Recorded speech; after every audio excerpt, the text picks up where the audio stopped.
90s kids. புத்தகத்தை வாசிக்கலாம்னு திறக்கிறதுக்கு முன்னாலேயே வீட்டு அலமாரியில் ரொம்ப நாளாக எடுத்து கூட பார்க்காம பள்ளிக்கூட பாட புத்தகத்தில் இருந்த மயிலிறகை தேடி எடுத்து 90s கிட்ஸ்க்கு பக்கத்தில் வச்சு அழகு பார்த்தேன். ஏன் எதுக்குன்னுலாம் தெரியாது, தோணுச்சு, வச்சு அழகு பார்த்தேன்.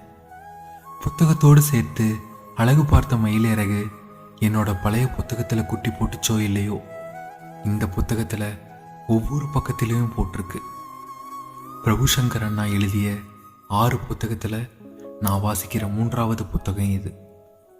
முதலும் 2ம் தேவதைகளின் அட்டூழியமும் பப்புவும் பட்டுக்குட்டியும். 3வது இந்த 90s கிட்ஸ். புத்தகத்தோட அட்டைப்படம் பார்த்ததும் எனக்கு இப்படித்தான் இருந்துச்சு. ரொம்ப நாளாக பார்க்காம இருந்த காதலியை ரொம்ப நாள் ஏக்கத்துக்கு அப்புறம் பார்த்ததும் நெஞ்சுக்குள்ளே வச்சு கட்டி அணைச்சிக்க தோணுமே, அப்படி. உண்மையிலேயே கண்ணை மூடி கட்டி அணைச்சி பார்த்தேன். உள்ளூர அப்படி ஒரு சுகந்தம். அட்டைப்படத்தை தாண்டி புத்தகத்துக்குள்ளே போகிறதுக்கு முன்னால் தனக்குத்தானே என்னென்னத்தையோ நினச்சி எனக்குள்ளே சிரிச்சுக்கிட்டேன். உள்ளூர நெகிழும் கவலைகளை தாண்டி கண்ணோரம் கசியும் கண்ணீரையும் தாண்டி நிச்சயம் சிரிக்கணும் தானே. நினைவுகள் நம்மை அப்படித்தானே பழக்கப்படுத்தி இருக்கு. அழகான நினைவுகள் நம்மை எதிர்காலத்தில் சிரிக்க வைத்துத்தானே அழகு பார்த்து இருக்கு. பிரபுசங்கர் அண்ணா அதைத்தான் நமக்கு செஞ்சிருக்காரு.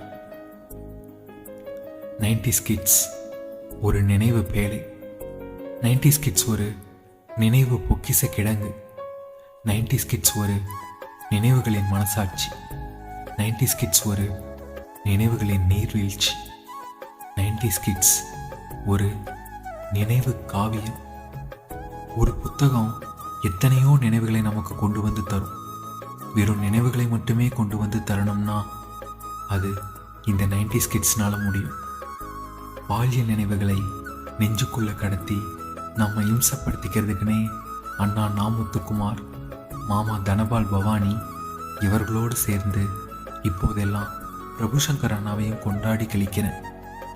90s கிட்ஸ் பற்றி நான் சொல்கிறதெல்லாம் இருக்கட்டும், நீங்களும் வாசிச்சுட்டு வாங்க.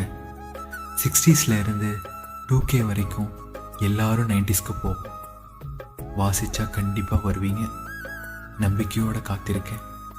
90s கிட்ஸ் கூரை வீட்டு திண்ணையில் சந்திக்கலாம். நன்றி.